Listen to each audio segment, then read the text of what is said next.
about domestic politics. It is about domestic politics as part of a much larger regional picture. Is Lebanon still an Arab state in the core of the Sunni Arab world?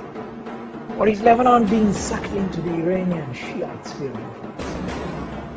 We, like the Saudis, the Egyptians and Jordanians, want to keep Lebanon part of the Arab world. Israel now is a strange partner of the Sunni Arabs against the Shiites and the Iranians.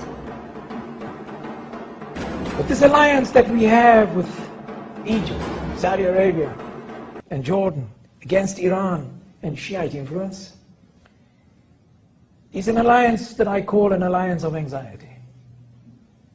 The Saudis, the Egyptians, and the Jordanians are not nearly as confident as the Iranians and Hezbollah are about the future. Listen to how Ahmadinejad speaks. بسم الله الرحمن الرحیم الحمد لله رب العالمين الحمد لله رب العالمين والصلاة والسلام على سيدنا ونبينا محمد وآله الطاهرين وصحبه المنتجبين اللهم اجعل لوليك الفرج والعافية والنصر واجعلنا من خير أنصاره وأعوانه والمستشهدين بين يديه.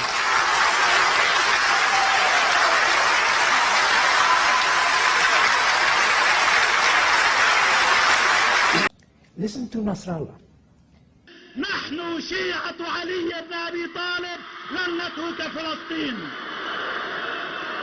This air, this aura of self-assurance, time is on our side. This is Shiite time.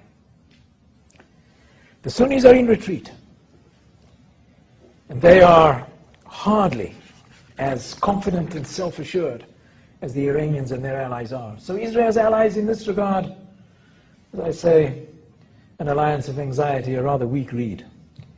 They can rely on Israel to stand up to Iran, I think a lot more than Israel can rely on them to do this. Tzipi Livni, she has been Vice Prime Minister of Israel, and I think she served in 7 ministerial positions. I'm not going to say all of them, but she was the Foreign Minister, and I had the pleasure to work with her as when I was the Chief of Intelligence, serving the cabinet, and we were in some very important sessions, which very important decisions were taken.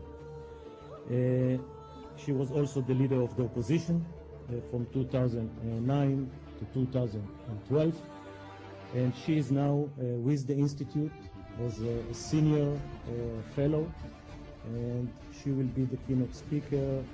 We opened the title, we left the title open, and she will take the lead. Thank you, Tzipi. I congratulated Israel for killing Ahmad Jabri, who is the head of the terrorist organization of Hamas in Gaza Strip, the military. By the way, it's Hamas. You know, I think that when we relate to this terrorist organization, it's a terrorist organization. When we are talking about these, you know, leaders, and these are the army or the military. I know why you mentioned this, but I think that we need to, all of them need to take responsibility. It means nothing about what we need to do against them, but this is the way I see it. And the distinction between terrorist organizations and legitimate Palestinian partners is crucial, not only for the legitimacy of Israel to act against terror, but also in rebuilding the camp that used to be in the Middle East until a few years ago, and this was the camp of pragmatics that worked together against the camp of extremists. And all together we were there. I mean, it was Israel, Turkey, Jordan, Egypt, Mubarak's Egypt, the legitimate Palestinian government, and some Gulf states. With some we had relationship as Israel, with some we didn't. but we work together in an understanding that we face the same nature of threat coming from the extremists in the region, the other camp that was and still is Iran, Syria, Hamas and Hezbollah.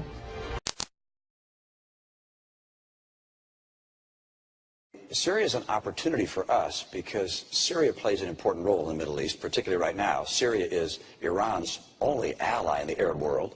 It's their route to the sea. It's the route for them to arm Hezbollah in Lebanon, which threatens, of course, our ally Israel. And so seeing Syria remove Assad is a very high priority for us. We need to make sure as well that we coordinate this effort with our allies, and particularly with Israel. But the Saudis and the Qatari and the Turks are all very concerned about this. They're willing to work with us. We need to have a very effective leadership effort in Syria, making sure that the insurgents there are armed. And so everything we're doing in consultation with our partners in the region, including Israel, which obviously has a huge interest in seeing what happens in Syria, coordinating with Turkey and other countries in the region that have a great interest in this. Arabia going to do? ما الذي تنوي السعودية القيام به؟ لماذا لا يساعدون الفلسطينيين بالمال وعلى المستوى السياسي؟ الأمر ليس كما يبدو، نحن لا نتسول لفتات تجاه إسرائيل.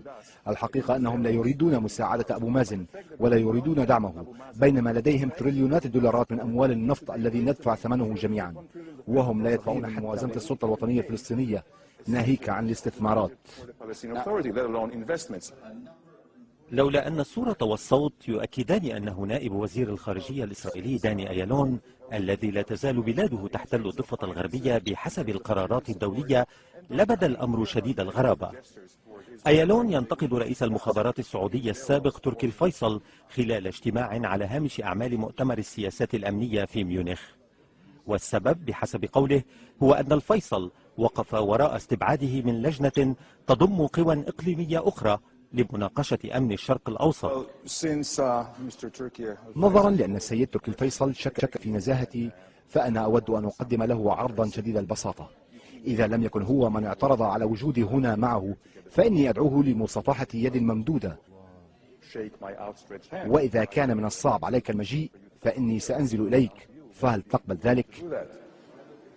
ما كان من الأمير الفيصل سوى التوجه لمصافحة أيالون.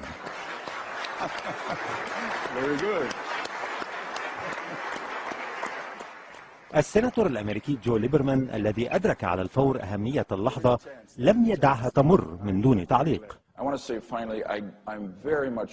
أود القول إنني أقدر بشكل كبير هذه المصافحة التي حدثت للتو.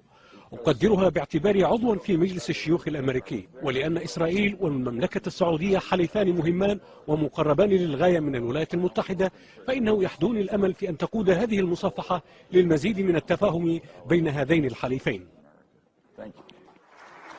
الأمير الفيصل وفي جلسة الأسئلة والأجوبة التي تلت المصافحة لم يفته الوقوف أمام الحاضرين والتأكيد على أنه ليس هو الذي اعترض على حضور أيالون، وإن ما حدث كان على الأرجح بسبب سلوك أيالون الفظ مع سفير تركيا لدى إسرائيل.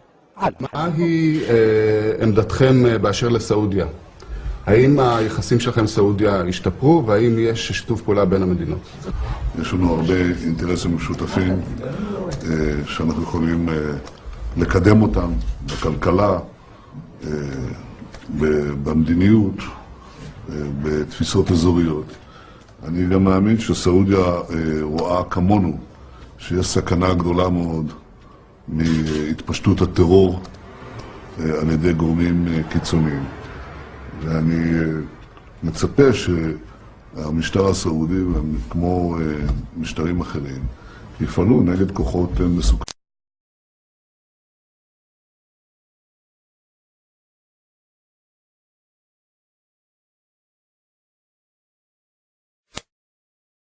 We also have a history of kind of moving in and out of Pakistan. I mean, let's remember here, the people we are fighting today, we funded 20 years ago.